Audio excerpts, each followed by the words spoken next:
everybody. The sun, it's the source of all life, and it could mean the end of life as we know it. NASA did a study, and its findings are now out.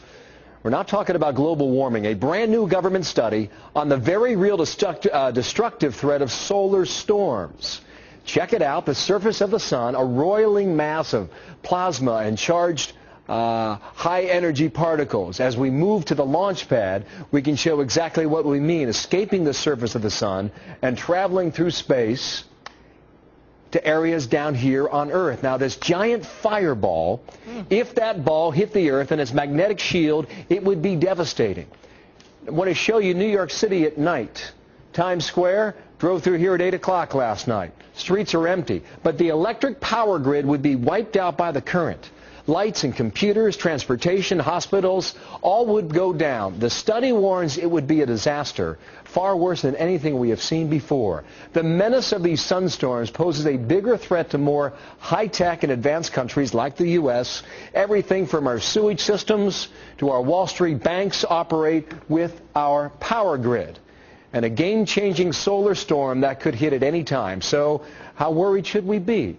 Sounds like we should be. Michio Kaku is an astrophysicist and author of The Physics of the Impossible. Sir, good morning to you. Welcome back here. Glad to be on your show. Now, what I'm reading here scares me to death. Should I be that way? That's right. We're talking about a potential Katrina from outer space.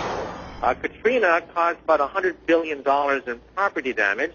And unless we begin to make efforts now to reinforce our satellites and power grid, we could have something maybe 10 times bigger than Katrina, because we're talking about the loss of all electricity and all satellite activity. We'd be thrown 100 years back into the past. Michio, has this happened before? In 1859, we had a humongous storm that wiped out telegraph poles, and we tried to then estimate what kind of power could do that.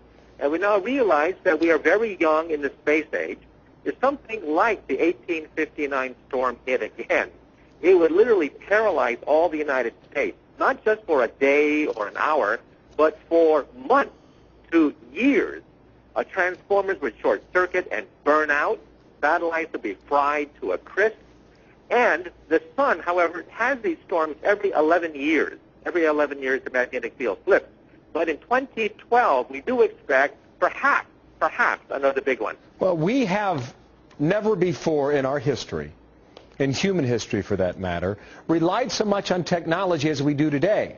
And that's part of what they found in the study, because we rely so much on our ability to communicate through our computers that they would all go down, which would handicap not just New York, but really the eastern half of the United States. That's what the study finds, which would be far worse than the blackout of New York from 4 years ago, Michio. That's right. Those blackouts only last for a few hours to a day. But if you start to short-circuit all the transformers and blow out the satellites and fry the communications grid, then you're talking about knocking out the United States for months before we can get enough rescue crews and repairmen to handle not just one city, but hundreds of cities around the United States. You know, Michio, sometimes you come on here and you sound like the doctor of doom and gloom. Does something like this keep you up at night? It does, and I think with Katrina, engineers knew that Katrina could happen, but they did nothing because they said that it's not going to happen while I'm around.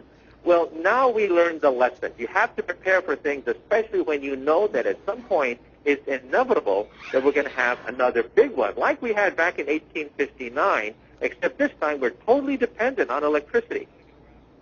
Michio, thank you. Hope to see you in person next time. We'll take you on the phone if we can. Michio Kaku, thank you for your time today.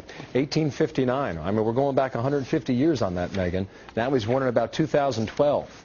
Watch for this story.